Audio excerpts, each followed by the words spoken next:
Today, we're examining the unsettling case of a young woman who vanished from her own home under circumstances that made no immediate sense.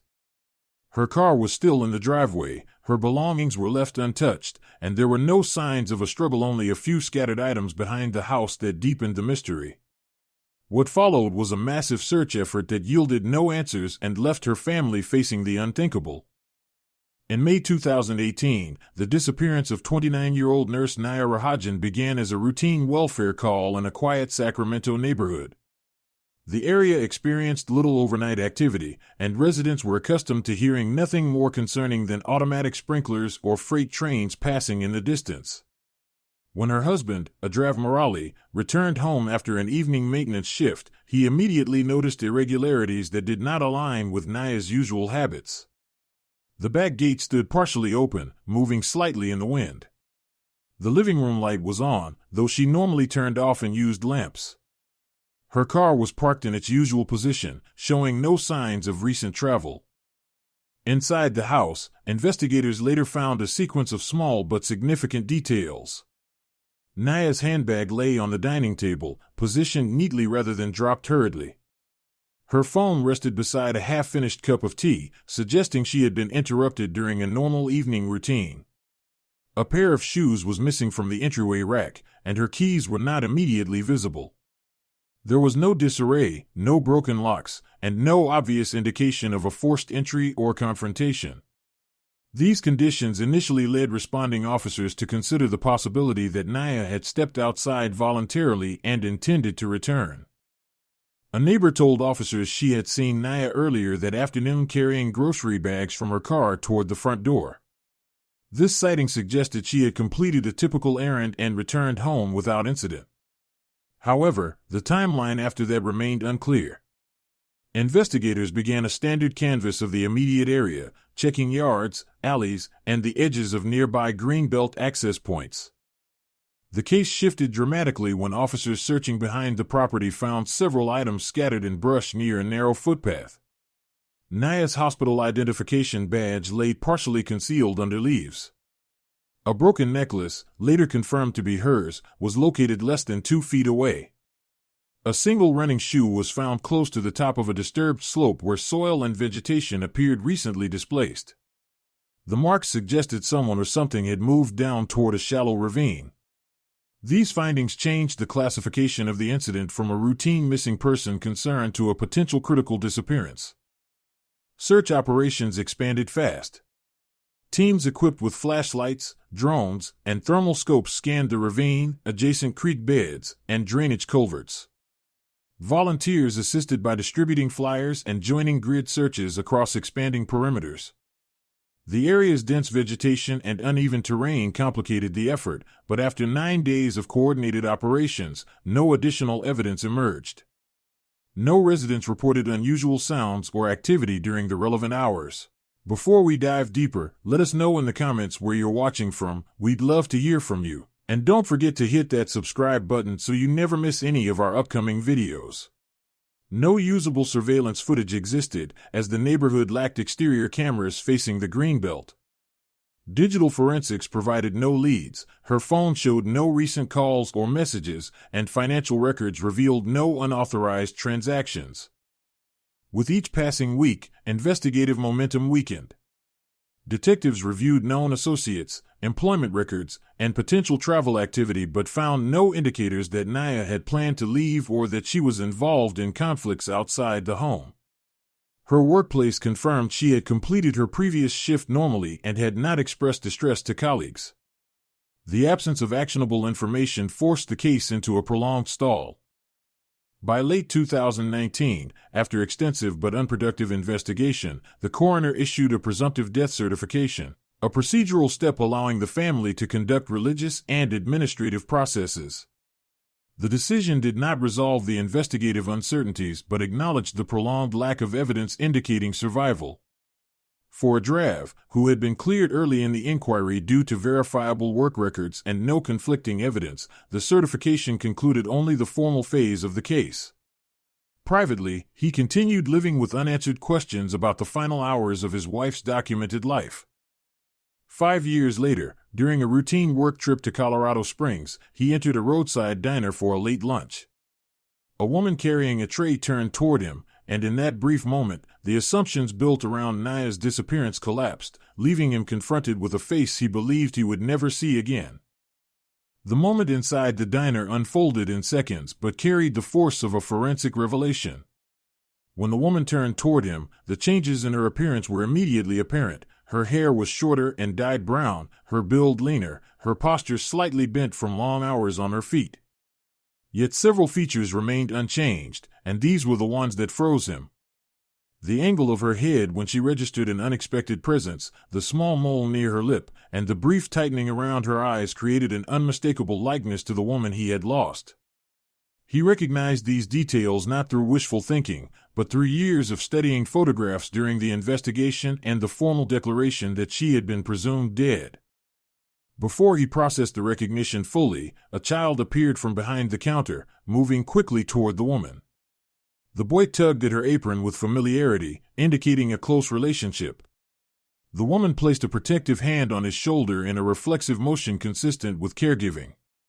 Without looking back at the customer who had stopped in mid-step, she guided the child toward the kitchen and disappeared through the swinging door. The rapid withdrawal suggested she had recognized the danger of being seen and had made an immediate decision to retreat rather than confront. Adrav advanced only to the edge of the counter before stopping, aware that pursuing her would cause a scene and potentially endanger the child. He asked the diner manager about the employee named Nina Ravel, the name printed on the badge she had worn. The manager stated she had left early and provided no further explanation. Nothing in the manager's tone indicated suspicion, suggesting the woman had adhered to a consistent pattern of low-profile behavior. He remained in the parking lot for several hours, monitoring both exits and observing customers as they came and went. She did not return. Her absence reinforced his initial impression that she had deliberately withdrawn once recognized. Early the next morning, he contacted local authorities, who accompanied him back to the diner. The manager, now aware of law enforcement interest, produced a resignation slip left on the office counter after the previous shift.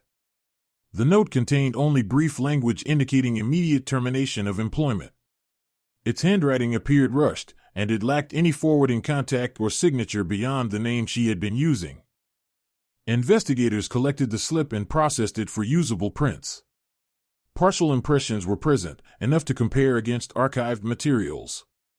While waiting for the results, officers emphasized procedural caution, advising him that initial resemblance did not guarantee identity. However, their demeanor shifted subtly after viewing his documentation from the missing person file, which included high-resolution images of Naya. Their internal calculations were evident even before laboratory confirmation. 48 hours later, the fingerprint report arrived. The results matched the prints of Naya Rahajan, whose death had been formally acknowledged 4 years earlier. The confirmation compelled law enforcement to move quickly, as her abrupt resignation and disappearance from the diner suggested mobility and awareness of exposure. Officers traced the most recent card transactions associated with the diner's payroll system and located a rented room in a low-cost motel in Pueblo. When they approached the room, there were signs of hurried packing. The door opened to reveal the woman holding a half-zipped duffel bag. Her reaction indicated she anticipated discovery. Her eyes moved from the officers at the threshold to the hallway where a draft stood behind them. Her expression shifted from fear to resignation. Before any formal questions began, she spoke quietly, asking, "You saw him too, didn't you?" The statement referred not to her own reappearance, but to the child she had shielded in the diner, confirming a level of awareness and intent that required immediate investigative attention. During formal questioning, Naya presented a sequence of events that had never appeared in the original investigative record from 2018. She stated that her contact with freelance technician Rami Patel began during back-to-back evening shifts at the hospital. Their exchanges initially involved routine discussions about patient flow and equipment issues, but over time shifted into more personal territory.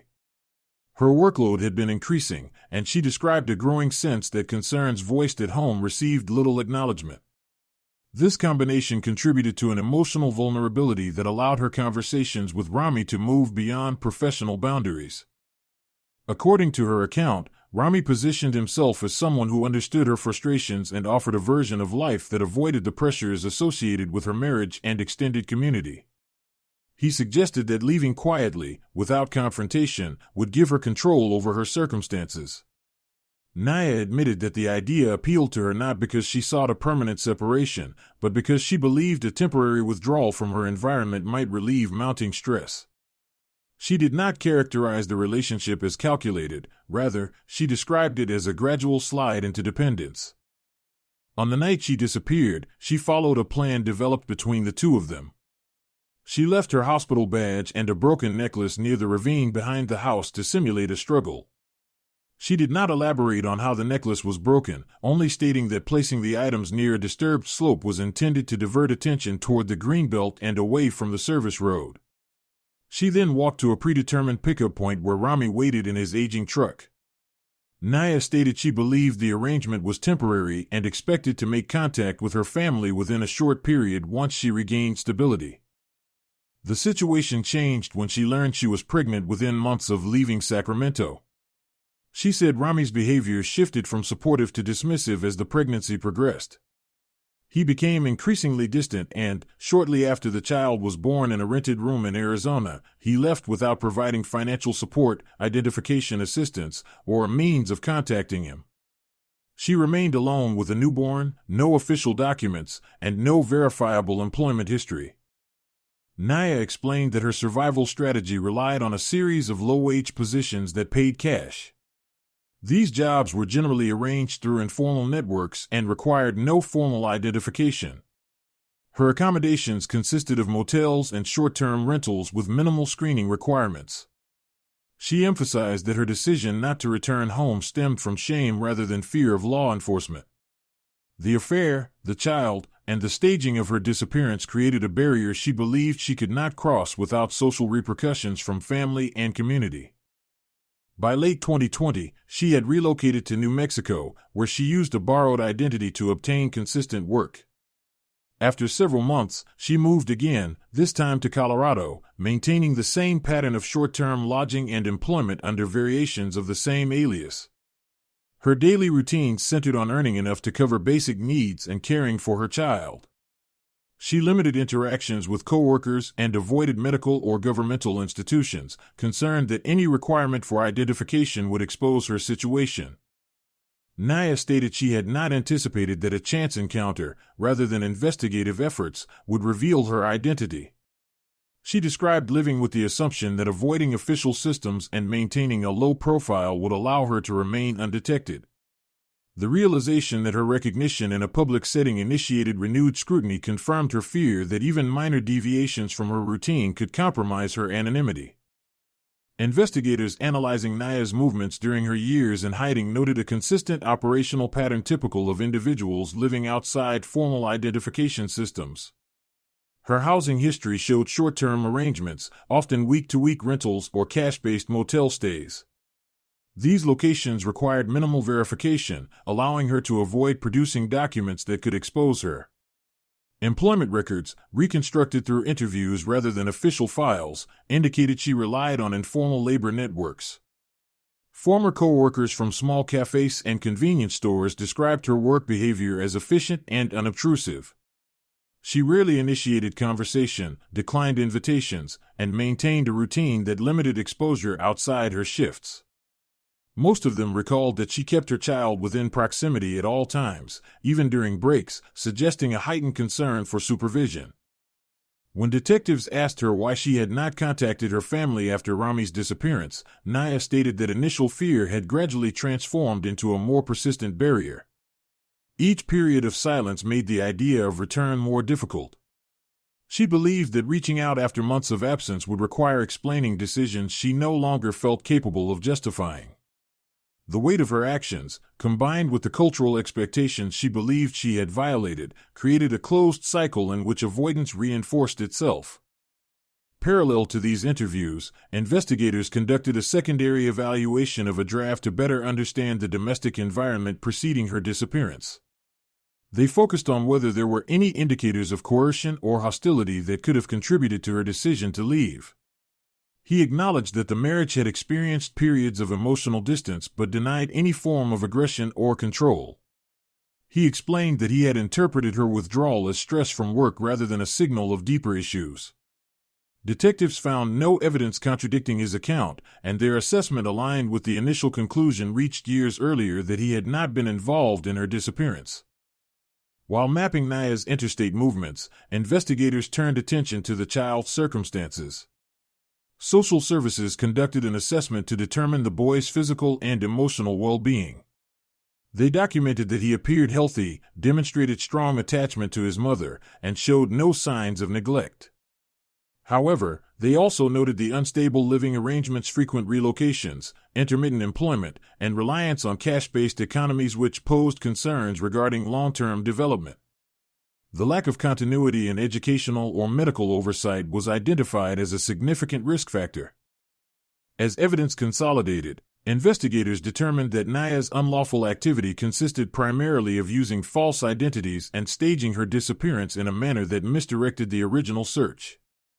They found no indication that she had participated in financial crimes, theft, or coordinated schemes beyond efforts required to remain undetected. Her motivations, as described in interviews, aligned with patterns observed in cases driven by fear, shame, and perceived cultural consequences rather than malicious intent. A critical shift occurred when detectives informed Naya that the child's situation would require judicial review. The potential impact on her son introduced a new element into the investigative interviews. According to officers present, she became visibly distressed upon learning that the court would evaluate custody and long-term placement. She requested an opportunity to speak with Adrav, indicating that she believed he could provide assistance. The request reflected an acknowledgement that the circumstances she had created now extended beyond her own actions and would directly affect the child. Investigators noted that this was the first moment in which she appeared willing to involve someone from her former life, marking a departure from her earlier attempts to remain isolated. The meeting between Naya and Adrav took place in a controlled interview room inside the Regional Investigations Unit. The space was intentionally neutral, equipped with basic furnishings and monitored for safety.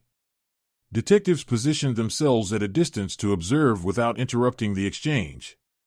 Naya appeared fatigued, her posture reflecting accumulated strain rather than immediate distress. She addressed the circumstances directly, stating that her son had never experienced a structured environment and had relied exclusively on her presence for stability. She expressed concern that the legal process would dismantle the only framework he had known. She stated that she had anticipated hostility from Adrav, but his reaction was largely silent. He listened while she described working extended shifts, accepting inconsistent employment, and navigating temporary accommodations that often placed her at risk of eviction.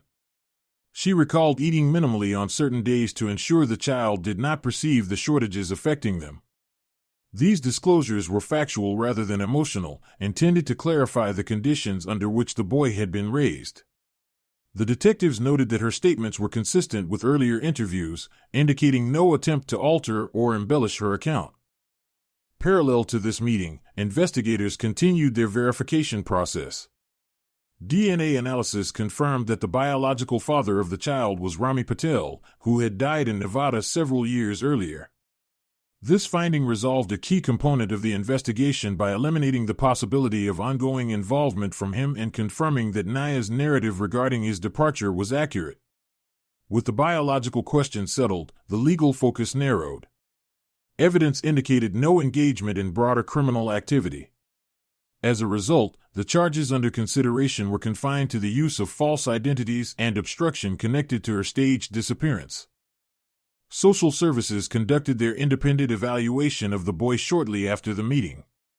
Their report identified a strong emotional bond between mother and child, consistent with a high degree of reliance. At the same time, the assessment highlighted significant instability in the child's living conditions, including frequent relocations, inconsistent access to medical care, and a lack of long-term planning. These findings raised questions about sustainable guardianship. When asked about potential future arrangements for the child, Naya identified Adrav as a possible guardian. She stated that he had always been dependable and capable of providing the structure she believed she could not guarantee under current circumstances. This declaration altered the procedural direction of the case. It introduced a viable option for continuity and reduced the likelihood of the child entering temporary foster placement. After formal consultation, a draft indicated willingness to assume responsibility if it served the boy's long-term welfare. His decision was documented and incorporated into the ongoing custody evaluation. Attorneys began drafting the necessary petitions while prosecutors finalized a plea structure for Naya. The terms acknowledged her cooperation and the absence of malicious intent but maintained accountability for the legal violations associated with her disappearance. As the court hearings approached, investigators noted that the case had shifted from a straightforward missing person inquiry into a dual-track matter involving criminal charges and child placement decisions. Both components required careful coordination to ensure that legal outcomes did not undermine the child's stability. The intersection of these processes marked a pivotal stage, determining the future roles of each individual connected to the case and defining the consequences of the actions that had brought them into the investigative system. The courtroom phase focused on two distinct components: criminal accountability for Naya's staged disappearance and the formal evaluation of long-term guardianship for the child. Prosecutors opened by detailing the operational burden created during the original missing person investigation. They outlined the manpower hours, search teams deployed, and public resources diverted toward what had been presented as a potential abduction. Their summary emphasized that although Naya had acted from panic, her decisions triggered measurable consequences for law enforcement, the community, and her immediate family. The prosecution argued that the staging of the scene had introduced false indicators that directed investigators toward a search pattern based on incorrect assumptions. The defense responded with a framework built around her cooperation. They stated that she had provided a consistent account since the moment of her re-identification and had not attempted to obscure facts after being located. They emphasized the absence of financial gain, noting that she had not exploited her presumed death for monetary advantage. Counsel also outlined cultural pressures Naya had described, asserting that her fear of returning home with a child conceived outside her marriage influenced her initial and subsequent decisions. These factors, they argued, placed her actions within a context of psychological distress rather than criminal strategy. The judge weighed both assessments, acknowledging that the situation did not fit standard categories. While the disappearance had been deliberately staged, the evidence showed no attempt to defraud institutions or individuals. The court concluded that accountability was necessary due to the diversion of investigative resources and the intentional misdirection. The sentence imposed consisted of 2 years for identity fraud and obstruction.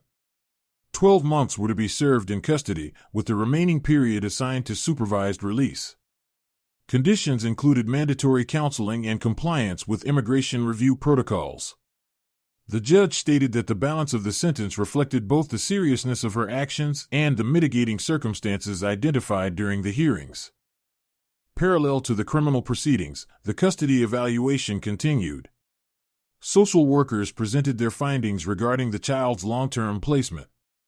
Their report described Adrav as capable of providing consistent care and stability. They noted his understanding of the child's background, his willingness to participate in structured visitation arrangements with Naya, and his capacity to maintain an environment free from the instability the boy had previously experienced. The court reviewed the adoption petition, which emphasized continuity and safety as primary considerations. During deliberations, the court considered the child's demonstrated attachment to Naya and the need to preserve that connection through supervised contact when appropriate. The adoption request did not seek to eliminate her involvement but to supplement it with a stable residential foundation. After reviewing all recommendations, the court approved the adoption. This decision granted the boy a legally recognized placement and disconnected his official identity from the series of aliases and temporary records that had characterized his early years. Naya's reaction to the ruling reflected both acceptance and emotional strain. Observers noted a visible mixture of sorrow and relief. She appeared aware that the environment she had provided, while protective in intent, had not met long-term developmental standards. The court's decision ensured the child's stability, which she acknowledged was something she had been unable to guarantee. As she was escorted from the courtroom, she looked toward Adrav. His response consisted of a brief, restrained acknowledgement, neither accusatory nor dismissive. This moment marked the conclusion of a case defined not by concealed violence or financial schemes, but by the consequences of a disappearance rooted in fear, the unanticipated survival of a presumed dead woman, and the restructuring of a family altered by 5 years of secrecy.